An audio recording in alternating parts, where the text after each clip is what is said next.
How to file GST refund. Complete process आज हम जानेंगे जीएसटी रिफंड का। तो चलिए वीडियो को स्टार्ट करते हैं बिना देरी के। वेलकम टू टैक्स वाला।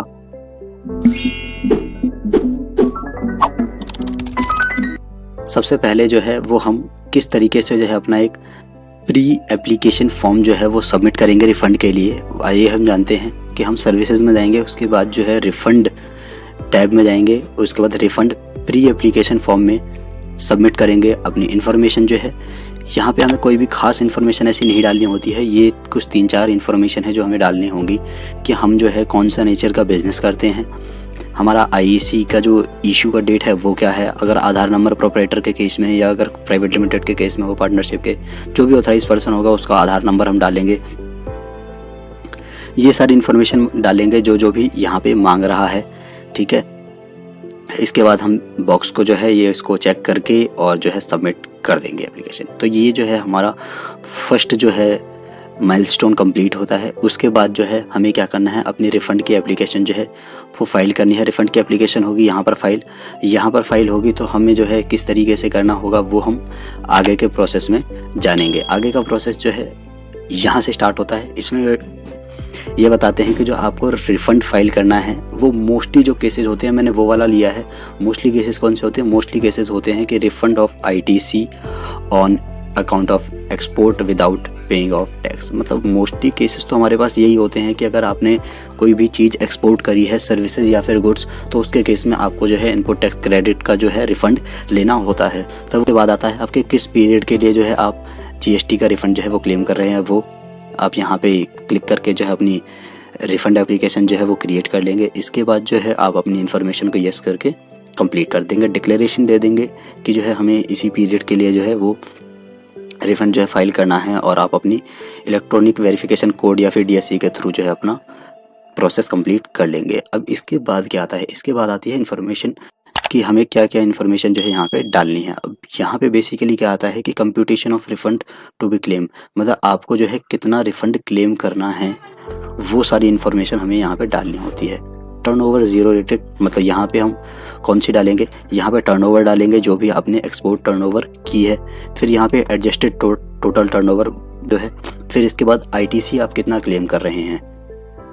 मान के चलिए आईटीसी क्लेम कर रहे हैं आप 3,72,000, तो हम मैक्सिमम रिफंड कितना क्लेम कर सकते हैं, वो भी 3,72,000 ही होना चाहिए। अब वो 3,72,000 जो है उसका ब्रेकअप क्या है? 3,72,000 का ब्रेकअप जो है मान के चलिए ये है कि आपके जिस दिन आप क्लेम रिफंड कर रहे हैं, रिफंड क्लेम कर रहे हैं, डेट का मतलब जो भी आपका एंडिंग पीरियड है उसमें जो है आपके उस समय जो है आपके पास इलेक्ट्रॉनिक क्रेडिट लेजर में कितना अमाउंट है। मान के चलिए हमें 3,72,000 का करना है और हमारे पास 5-6 लाख रुपए पड़ा हुआ है, तो हम जो है यहाँ पे अपना वो अमाउंट डाल देंगे अपनी कैलकुलेशन करने के बाद। वो कैलकुलेशन कैसे होगी उसके लिए मैं एक सेपरेट वीडियो बनाऊंगा और आपको कंप्लीट प्रोसेस समझाऊंगा उसमें। के बाद जो है ये वाला जो नंबर है ये हमारा आ गया, और जो हमारे पास बैलेंस अमाउंट बचता है वो अमाउंट हमें यहाँ पे शो हो जाएगा जो भी हमारे इलेक्ट्रॉनिक क्रेडिट लेजर में बचेगा। उसके बाद आपको कुछ नहीं करना, आपको जो है अपने बैंक अकाउंट की डिटेल डालनी है। बैंक अकाउंट की डिटेल डालने के बाद यहाँ पे जो सपोर्टिंग डॉक्यूमेंट है, सपोर्टिंग डॉक्यूमेंट में क्या क्या जाएगा? सपोर्टिंग डॉक्यूमेंट में जाएंगे आपकी 4-5 चीज़ें कौन कौन सी मैं आपको बता देता हूँ, हालांकि इसमें हम डालना भूल गए हैं। सबसे पहले जाएंगे जो आपका सेल है, उस सेल का एनेक्सर जाएगा। सेल का एनेक्सर जाने के बाद में आपको परचेज़ का एनेक्सर जाएगा, मतलब कि जो भी आपने एक्सपोर्ट सेल करी है उसका एक एनेक्सर बन के जाएगा, उसकी सारी इन्फॉर्मेशन जाएगी। उसके बाद जो है परचेज़ का एनेक्सर जाएगा कि आपने कौन कौन सी परचेज़ करी है और किन किन इन्वॉइसेस का जो आपका आईटीसी है जो 3,72,000 है, इसका पूरा कंप्लीट ब्रेकअप जाएगा invoice wise. Complete invoice wise breakup जाएगा। आपकी सेल का दोनों का इन्वॉइस वाइज ब्रेकअप है वो आएगा। आपकी जीएसटीआर 1 और 3B की जितनी भी रिटर्न्स हैं उस पीरियड की वो डाउनलोड करके आपको जो है वो अपलोड करनी है। उसके बाद में जो भी अगर आप सर्विसेज के केस में हैं या फिर गुड्स के केस में है तो आपको जो शिपिंग बिल होता है और जो आपकी ईजीएम होती है उनकी कॉपी और साथ में इन्वॉइसेस की कॉपी ये लगकर अपलोड होगी।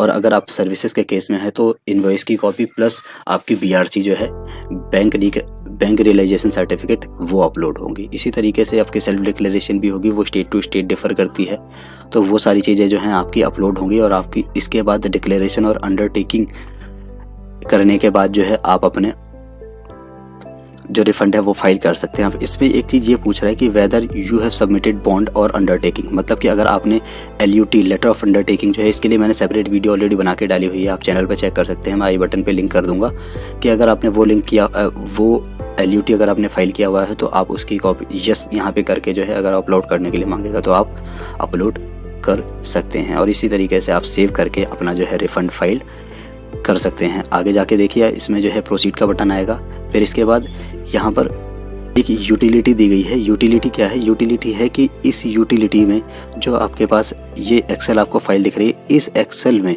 आपको जो रिफ़ंड का जो सेल इन्वॉइसेस हैं जो मैंने आपको ऊपर बताए थे, वो सेल इन्वॉइसेस आपको इस वाली एक्सेल में सारा डेटा डालकर जो है आपको ये एक्सेल यहाँ पे अपलोड करनी होगी।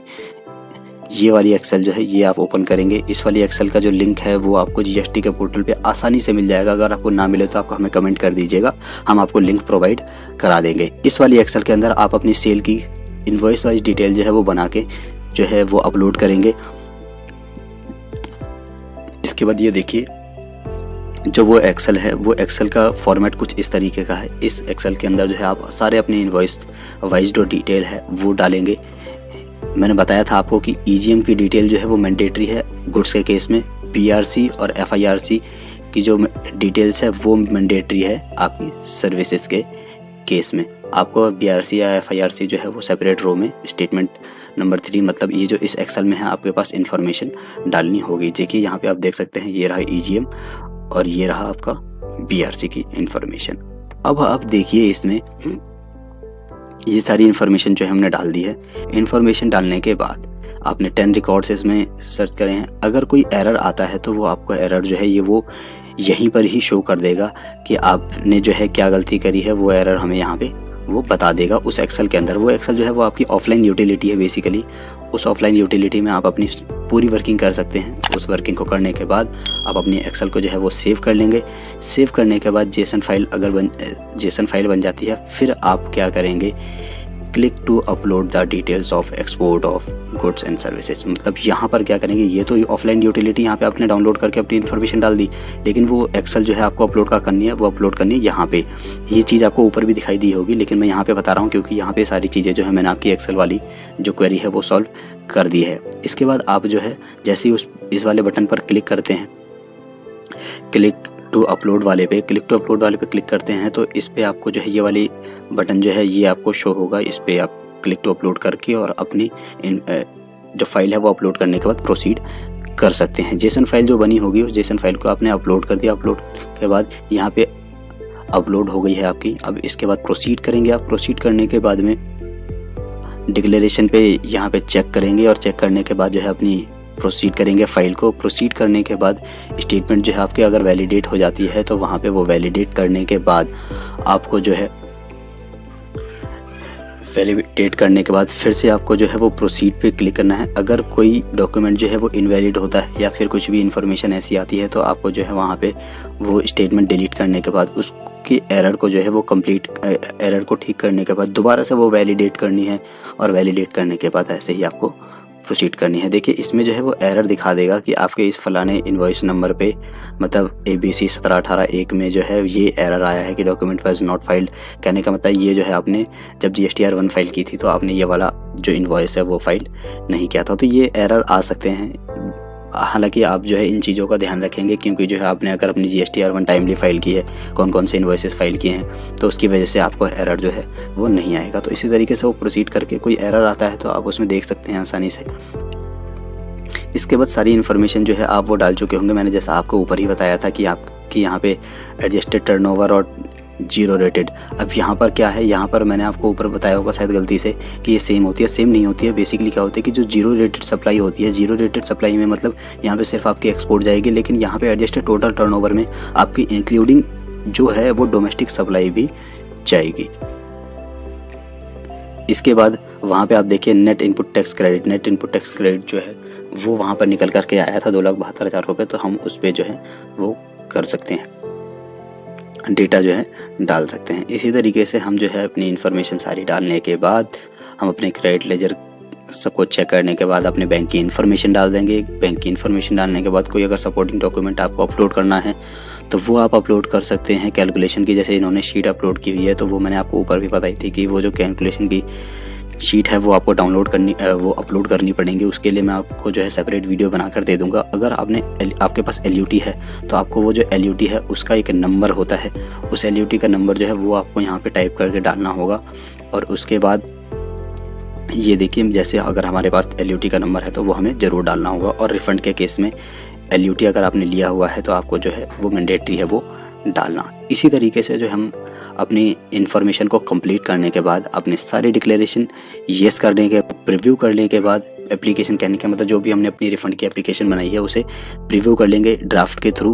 और ड्राफ्टेड जो है वो फाइल हम कंप्लीट करने के बाद अपनी फाइल को सबमिट कर सकते हैं और हम अपने रिफ़ंड के प्रोसेस को कंप्लीट कर सकते हैं। अगर आपको इसी को अगर चेक करना हो तो आप जो है अपने इन्फॉर्मेशन चेक करने के लिए GST के पोर्टल पर जाएंगे और रिफ़ंड के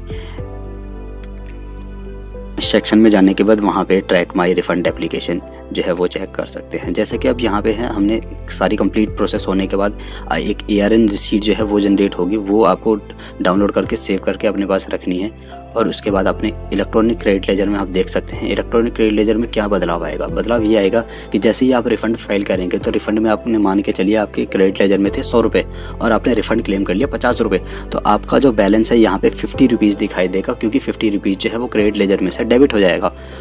जो क्रेडिट लेजर है उसमें से 50 रुपये निकल जाएंगे और 50 रुपये निकलने के बाद जो है वो डिपार्टमेंट के पास पहुंच जाएंगे। जिन 50 रुपये का वो रिफ़ंड जो है आपको वो आपके बैंक अकाउंट में प्रोवाइड कराएंगे। जी देखिए, ये देखिए यहाँ पे रिफ़ंड क्लेम आपने किया है तो मैंने आपको बताया कि वो डेबिट हो जाएगा अमाउंट। ये देखिए 2,02,000 का अमाउंट जो है वो डेबिट हो चुका है। अब डेबिट होने के बाद जो है यहाँ पे डेबिट हो गया है, लेकिन इसके बाद जैसे ही हमारे पास बैंक में अमाउंट आ जाएगा वो हमारे पास जो है यहाँ पे दिखाई दे जाएगा कि हमें जो है वो हमारे बैंक अकाउंट में मिल गया है।